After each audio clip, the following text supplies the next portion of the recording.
पिता पुत्र पवित्र आत्मा के नाम पे आमीन आमीन आमीन। हे परम पिता परमेश्वर, आजा आजा पवित्र आत्मा, आजा आजा मेरे प्रार्थना में आजा आजा मेरे लोगों को छू जा, आशीषित कर जा ओ पवित्र आत्मा, आजा।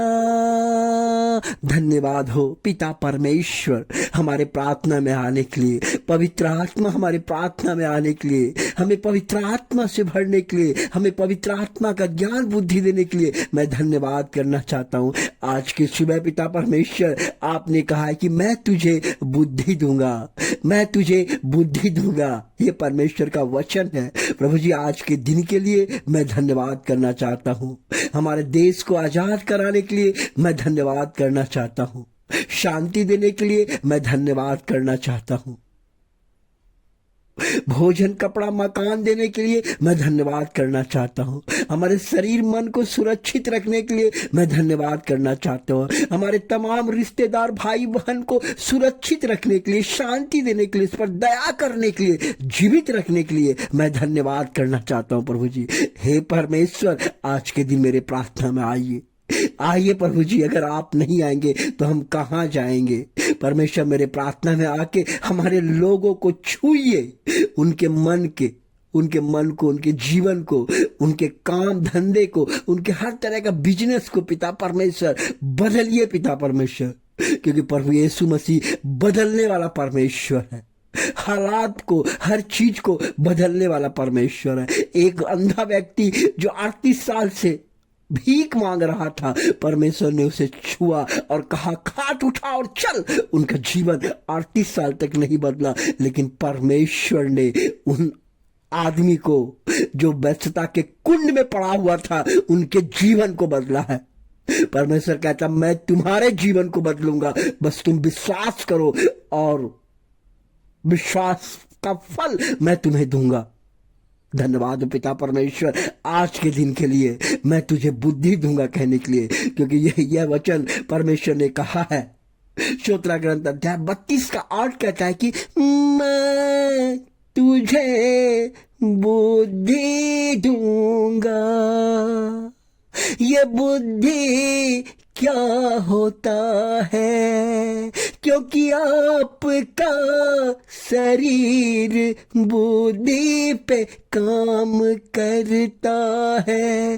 पढ़ाई लिखाई संसार का हर काम बुद्धि पे ही निर्भर करता है। साइंटिस्ट कहते हैं कि मैंने आविष्कार किया है, लेकिन उसने नहीं, प्रभु ने उसे बुद्धि दिया है और आविष्कार किया है। परमेश्वर का बुद्धि आनंद और मनुष्यों का जीवन बदलता है। धन्यवाद हो परमेश्वर। स्तोत्र ग्रंथ अध्याय 32 का 8 में इस प्रकार आपने कहा मैं तुझे बुद्धि दूंगा, मैं तेरे बाल बच्चे को बुद्धि दूंगा। आज संसार में जितना भी दुर्घटनाएं, आज संसार में जितना तरह का हानि होता है, अगर परमेश्वर का बुद्धि नहीं रहने से होता है, शैतान उसे भटका देता है। लेकिन परमेश्वर ने कहा मैं तुझे बुद्धि दूंगा, मैं तुम्हें आशीषित करूंगा, मैं तुम्हारे हर काम को बनाऊंगा। आज एक इंसान सफल होता है परमेश्वर के आशीष के कारण और बुद्धि के कारण।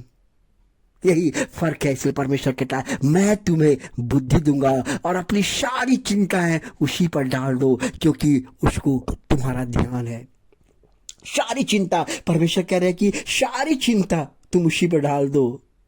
परमेश्वर हमारा चिंता परमेश्वर के ऊपर डाल देंगे। प्रभु जी मैं कुछ भी नहीं जानता हूँ, आप जो करेंगे, मेरा चिंता, मेरा फिकीर, मेरा परिवार, मेरे परिवार के बाल बच्चे, रिश्तेदार, जमीन जगह, पिता परमेश्वर, पढ़ाई लिखाई, हमारा आगे का योजना प्रभु आपके चरणों में समर्पित करता हूँ। हमारे लोगों को जो आज ये प्रार्थना को सुनते हैं, मनन करते, ध्यान करते, उनके परिवार की चिंताओं के आपके चरणों में डाल देता हूँ पिता परमेश्वर। परमेश्वर कहता है कि मैं उसे आशीषित करूंगा जब तुम चिंता में डालोगे। 1 पीटर अध्याय 5:7 में इस प्रकार कहता है, तो परमेश्वर आपके हर काम को करेगा, क्योंकि अपना चिंता रखना नहीं है, परमेश्वर के चरणों में समर्पित कर देना है। और परमेश्वर कहते हैं कि तुम्हारे पितरों को परमेश्वर तुमको 1000 गुना और बढ़ाएगा। व्यवस्था विवरण अध्याय 1:11 में इस प्रकार कहता है कि तुम्हारे पितरों को, तुम्हारे खानदान को, तुम्हारे बाल बच्चे को 1000 गुना आगे बढ़ाऊंगा। आमीन, आमीन, आमीन। धन्यवाद पिता परमेश्वर, हमारे बाल बच्चे को आशीषित करने के लिए 1000 गुना जहां भी पैर रखेगा वह आशीषित होगा। प्रभु जी हमारे लोगों को आशीषित करें। आज जो कोई भी प्रार्थना में जुड़ा है परमेश्वर, जो भी वचन को सुनता है प्रभु, उनके जीवन में चमत्कार हो, उसके जीवन में शांति हो, उनके धंधे, बिजनेस, काम पिता परमेश्वर, बीमारियों में पिता परमेश्वर, जो चिंताएं परमेश्वर, मनुष्य की चिंताओं को उनके शरीर से हटा के परमेश्वर आप आनंद का मुकुट, शांति का मुकुट, तरक्की का मुकुट उनके सर में डाले पिता परमेश्वर। यही मेरी दुआ और प्रार्थना है प्रभु जी। ये प्रार्थना आपके पवित्र चरणों में, सुंदर चरणों में समर्पित करता हूँ। इसे स्वीकार कीजिए और हमारे प्रार्थना को आशीषित कीजिए। Hallelujah, hallelujah, hallelujah. आमीन, आमीन, आमीन।